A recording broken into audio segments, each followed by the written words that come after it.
여러분 안녕하십니까? 12월 3일 JCN 모닝뉴스입니다. 코로나19가 빠르게 재확산하는 가운데 오미크론이라는 새로운 변이까지 등장해서 긴장감이 높아지고 있습니다.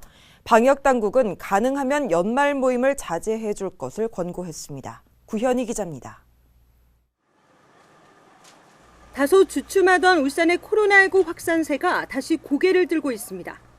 얼마 전까지 한 자릿수를 기록하던 울산의 일일 확진자 수도 사흘 연속 두 자릿수로 올라졌습니다. 최근 0.1까지 내려갔던 코로나19 감염 지수도 사흘 만에 0.5로 다시 높아졌습니다. 울산과 대구 김장 모임에서 확진자가 나오는 등 산발적 감염이 잇따르는 가운데 최근 2주간 울산의 확진자 연령층을 보면 60대와 10대 이하가 가장 많습니다. 감염 재확산세, 울산시는 연말 모임을 자제해달라고 말했습니다.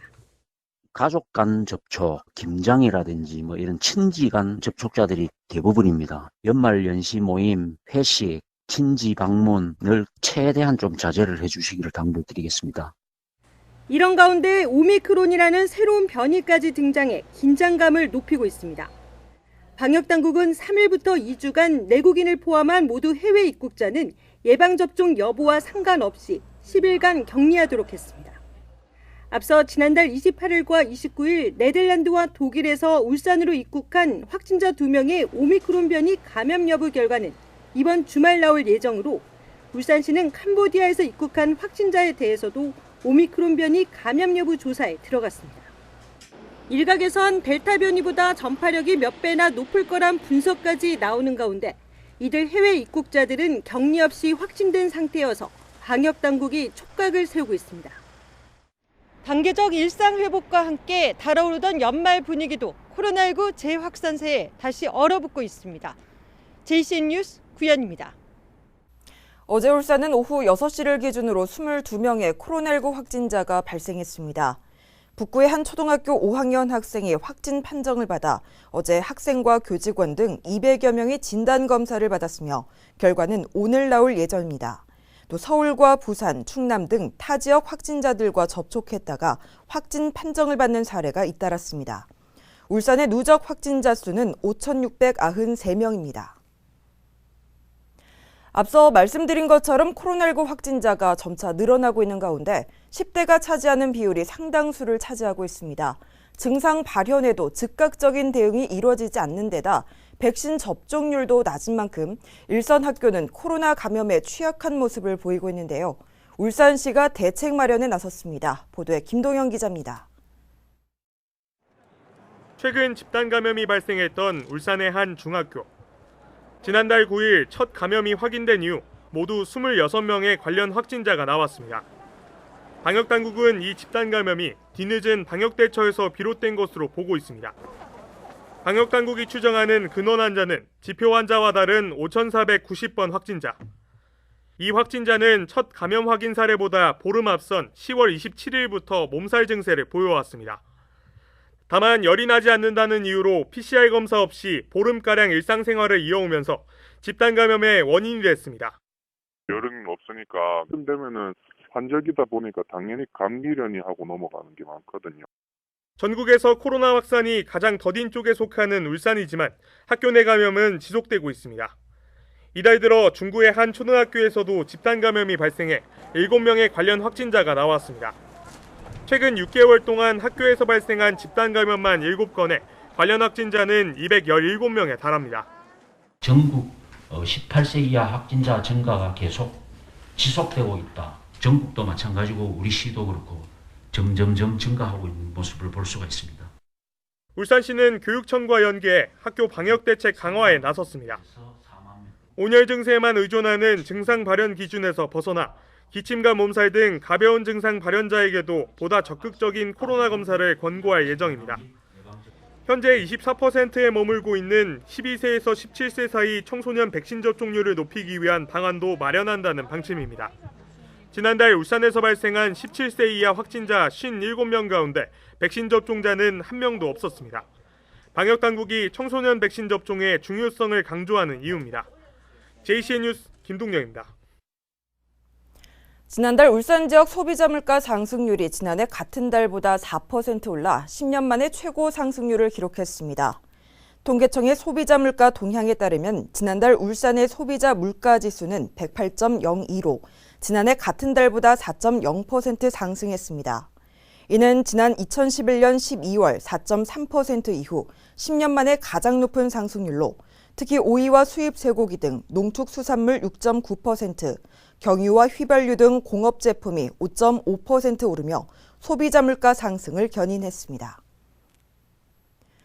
주민들을 위한 각종 정원시설에서 꽃과 나무 등이 사라지거나 훼손되는 사례가 잇따르자 중구청이 강경 대응에 나섰습니다. 중구청에 따르면 지난해 5월 원도심 문화의 거리 공용 화분 도난에 이어 10월에도 교량 난간에 설치된 초화가 사라졌으며 최근에는 원도심 똑딱길 골목 정원 화분을 주민이 훔쳐가는 모습을 CCTV로 확인했습니다. 중구청은 최근 발생한 화분 도난 사건 재발 방지를 위해 지난달 29일 중부경찰서에 고발 조치했으며 중구가 정원도시로 나아가기 위해 성숙한 시민 의식이 필요한 만큼 주민들의 협조를 당부했습니다. 울산시가 4차 예비 문화도시로 선정됐습니다. 문화체육관광부는 최근 문화도시위원회를 열어 울산시 등 11개 지자체를 4차 예비 문화도시로 선정했습니다. 이에 따라 울산시는 내년 12월까지 예비 문화도시 사업을 추진하게 되며 문체부는 법정 문화도시 지정을 위해 현장평가 등 심의를 진행할 예정입니다. 법정 문화도시로 지정되면 울산시는 5년간 국비 100억 원을 지원받아 모두 200억 원을 투입해 4개 분야 14개 문화사업을 추진할 계획입니다. 고호근 시의원이 전국 최초로 방사선 비파괴 검사 안전관리 지원 조례를 발의했습니다. 이 조례안은 산업 현장의 방사선 비파괴 검사와 관련해 울산시가 안전관리 지원을 위한 시책을 수립하고 안전관리에 대해 조치하는 내용이 담겼습니다. 방사선 비파괴 검사는 선박이나 건물 내부의 결함을 확인하기 위한 검사 기법으로 조선이나 플랜트 업계에서 많이 이루어지고 있으며 방사선 노출 시 암이나 백혈병 등에 걸릴 수 있어서 각별한 주의가 요구됩니다. 이 조례안은 오는 13일 226회 2차 정례회 3차 본회의에 상정되며 의결 시 내년 1월부터 시행됩니다. 학교 내 돌봄과 급식, 행정 업무 등을 맡고 있는 학교 비정규직 연대회의가 어제 하루 파업에 들어갔습니다. 지난 10월 20일에 이어서 두 번째 파업인데요. 12개 학교에서 급식 중단 사태를 빚는 등 불편을 겪었습니다. 이현동 기자의 보도입니다. 울산의 한 초등학교 급식실. 점심시간을 앞두고 분주해야 할 급식실 안이 텅 비어 있습니다. 이 학교 조리원 등 5명이 임금 인상 등 처우 개선을 요구하며 파업에 들어갔습니다. 조리원들의 파업으로 학생들은 급식 대신 도시락으로 끼니를 때웠습니다. 엄마가 이거 새벽에 일어나가지고 열심히 이거 짜준 밥이라 급식보다 더 맛있어요. 또 도시락을 준비하지 못한 학생들은 학교에서 마련한 도시락으로 점심을 대신했습니다.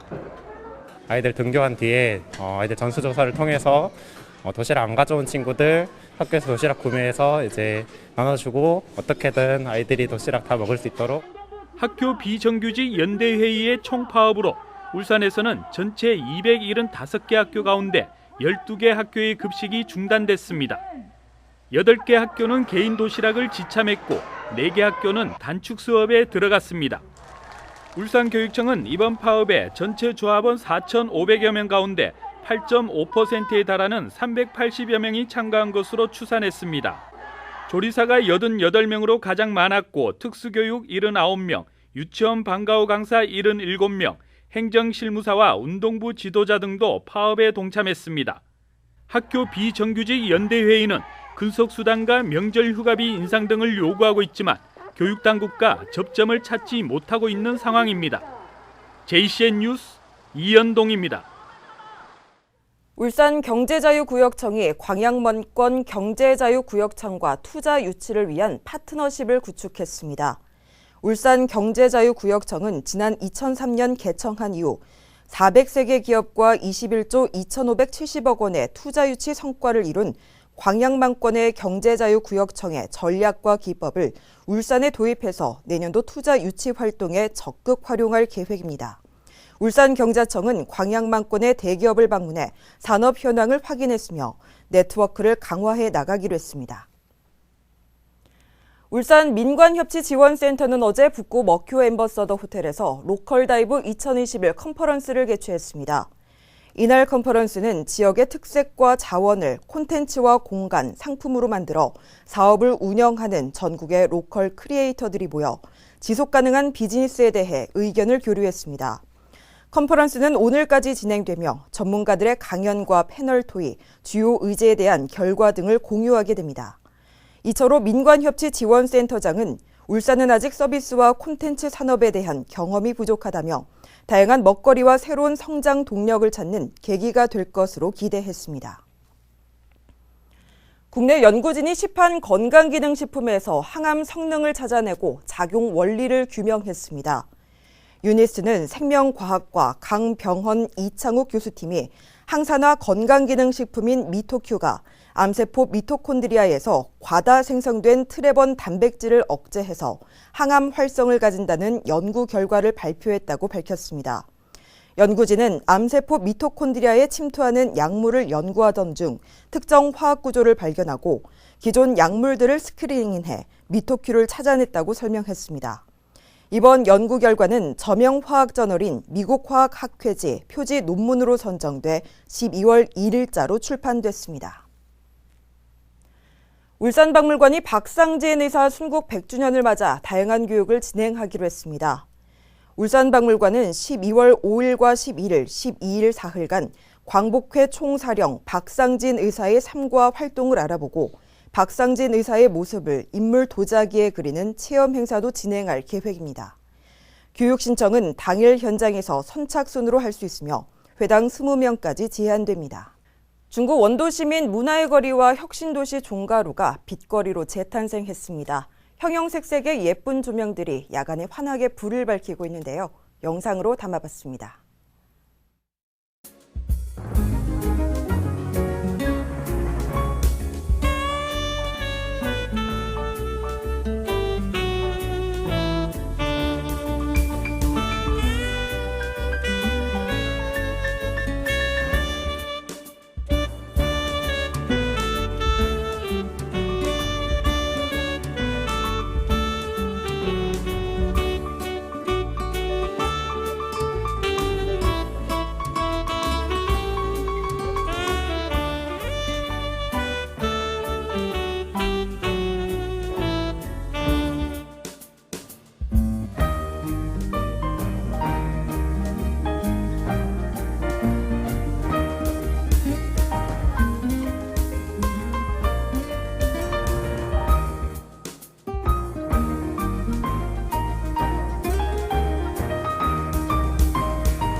현대중공업 노동조합 지부장에 강성 성향의 정병천 후보가 당선됐습니다. 정병천 후보는 어제 열린 차기집행부 결선 투표에서 52.68%의 지지를 받아 36.47%를 득표한 오영성 후보를 제쳤습니다. 정병천 당선자는 강성 성향의 기존 집행부 조직에서 배출한 후보로 노조가 이미 임금 협상과 관련한 파업권을 갖고 있는 만큼 선거 이후 파업이 진행될 가능성이 높아졌습니다. 5개국은 CCTV 관제 요원들이 내년 전 근무자들의 정규직 전환을 촉구하며 파업에 들어갔습니다. 울산 지역 CCTV 관제 요원들은 지난해 정규직 전환을 협의하는 노사 전문가 협의회를 통해 지자체와 1년 가까이 고용 문제를 논의했지만 합의점을 찾지 못했습니다. 노조는 지자체가 기존 요원들의 경쟁 채용을 강요하고 있다며 현 근무자들의 전원 고용을 보장하라고 주장했습니다. 북구청이 북구형 뉴딜 정책의 기초에서 제출한 내년도 당초 예산안에 대해 시민단체가 비판하고 나섰습니다. 우리 세금 우리가 결정하기에 북구 주민위는 어제 기자회견을 열고 자체 투표를 진행해서 선정한 안건인 퇴직자 지원센터와 아기 돌봄 서비스 강화 등의 내용이 내년 예산안에 제외됐다고 주장했습니다. 이들은 북구청이 말뿐인 뉴딜 정책을 펴고 있다며 민생에 변화를 줄 수 있는 정책이 필요하다고 비판했습니다. 중구 학성동 행정복지센터 신청사인 학성 꿈마루가 어제 문을 열었습니다. 학성동 도시재생 뉴딜 사업 일환으로 사업비 66억 원을 투입해서 건립된 학성 꿈마루는 35년이 된 옛 학성동 행정복지센터 건물을 철거하고 지난 10월 준공됐습니다. 학성 꿈마루는 학성동 행정복지센터를 비롯해 주민 역량 강화 프로그램실과 저소득층 아동 학습실 등 주민과 함께하는 문화교육 공간으로 사용될 예정입니다. 3살 원생들에게 상습 학대 행위를 한 어린이집 교사와 원장에게 각각 집행유예와 벌금형이 선고됐습니다. 울산지법 정한근 부장판사는 아동학대 범죄 처벌 등에 관한 특례법 위반 혐의 등으로 기소된 어린이집 보육교사 A씨에게 징역 6개월에 집행유예 2년을 선고하고 함께 기소된 어린이집 원장 B씨에게도 벌금 200만 원을 선고했습니다. A씨는 지난해 9월 동구의 한 어린이집 교사로 근무하면서 식사 중 오는 3살 원생의 머리를 숟가락으로 때리거나 교실 밖으로 내보내면서 발로 차는 등 원생 2명에게 6차례 학대 행위를 한 혐의를 받고 있습니다. JCN 모닝뉴스를 마칩니다. 함께해 주신 여러분 고맙습니다.